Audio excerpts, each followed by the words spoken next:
નમસ્કાર મિત્રો, આજે ગુજરાતમાં વરસાદની આગાહી છે અને અતિ ભારે વરસાદ પડવાનો છે. ગુજરાતના લોકો ધ્યાન આપજો.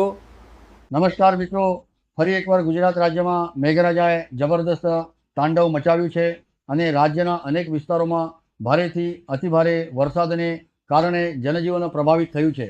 આજના તાજા હવામાન સમાચાર તમારા માટે ખૂબ જ મહત્ત્વના છે, તેથી આ સમગ્ર વિડીયો છેલ્લે સુધી જરૂર જોતા રહેજો, કારણ કે આજના વિડીયોમાં હું તમને હાલની વરસાદી સિસ્ટમ ક્યાં પહોંચી છે, આગામી કલાકોમાં કયા જિલ્લાઓમાં સૌથી વધુ વરસાદની શક્યતા છે, કયા વિસ્તારોમાં ભારે એલર્ટ જાહેર કરવામાં આવ્યું છે અને રવિવાર સુધી હવામાન કેવી સ્થિતિમાં રહે છે તેની સંપૂર્ણ માહિતી એક જ વિડીયોમાં આપવાનો છું.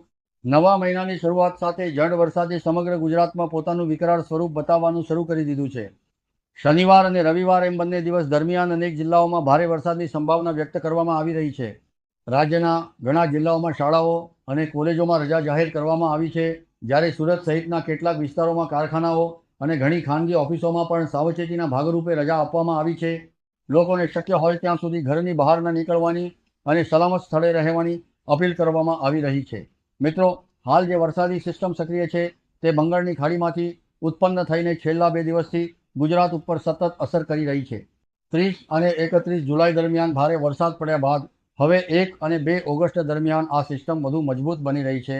હાલમાં આ સિસ્ટમ મધ્ય ગુજરાત, દક્ષિણ ગુજરાત અને સમગ્ર સૌરાષ્ટ્ર ઉપર અસર કરી રહી છે, જ્યારે હવે ઉત્તર ગુજરાત અને કચ્છ તરફ પણ તેનો વ્યાપ ઝડપથી વધી રહ્યો છે.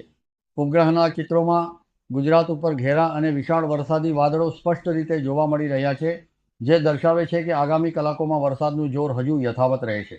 જો તમને લાગે છે કે હવે વરસાદ ઓછો થશે તો એવો કોઈ અંદાજ ન લગાવશો, કારણ કે રવિવાર સુધી અનેક વિસ્તારોમાં ભારે વરસાદની શક્યતા યથાવત છે. છેલ્લા 24 કલાક દરમિયાન રાજ્યમાં અનેક તાલુકાઓમાં ભારે વરસાદ નોંધાયો છે. 60થી વધુ તાલુકાઓમાં 5 ઇંચથી વધુ વરસાદ નોંધાયો છે, જ્યારે 14થી વધુ તાલુકાઓમાં 10 ઇંચથી વધુ વરસાદ પડ્યો છે. સુરત જિલ્લાના અંબિકા વિસ્તારમાં તો અંદાજે 25 ઇંચ જેટલો વરસાદ નોંધાતા અનેક જગ્યાએ પૂર જેવી સ્થિતિ સર્જાઈ ગઈ છે. તાપીના ડોલવાણ, ખેડાના વસો, નવસારીના વાંસદા, સુરતના ઉમરપાડા, ભરૂચના નેત્રંગ, વલસાડના ધરમપુર અને ડાંગના વઘઈ જેવા વિસ્તારોમાં પણ 10થી 13 ઇંચ સુધી વરસાદ નોંધાયો છે. આ ઉપરાંત આણંદના બોરસદ, સોજિત્રા, પેટલાદ, સુરતના ઓલપાડ, પલસાણા અને બારડોલી, નર્મદાના ગરુડેશ્વર અને સાગબારા તેમજ ડાંગના આહવા સહિતના વિસ્તારોમાં 7થી 9 ઇંચ સુધી વરસાદ પડતા અનેક જગ્યાએ પાણી ભરાઈ જવાની અને જનજીવન પ્રભાવિત થવાની સ્થિતિ સર્જાઈ છે. અમદાવાદ, છોટાઉદેપુર, વડોદરા, પંચમહાલ, ભાવનગર, મહુવા, પાલીતાણા, સુરેન્દ્રનગર અને અમરેલી સહિતના વિસ્તારોમાં પણ સારો વરસાદ નોંધાયો છે. કચ્છમાં લાંબા સમયથી વરસાદની રાહ જોતા લોકો માટે પણ હવે સારા સમાચાર છે, કારણ કે ત્યાં પણ વરસાદી સિસ્ટમ સક્રિય થઈ ગઈ છે અને આગામી 2 દિવસ દરમિયાન ભારે વરસાદની શક્યતા છે.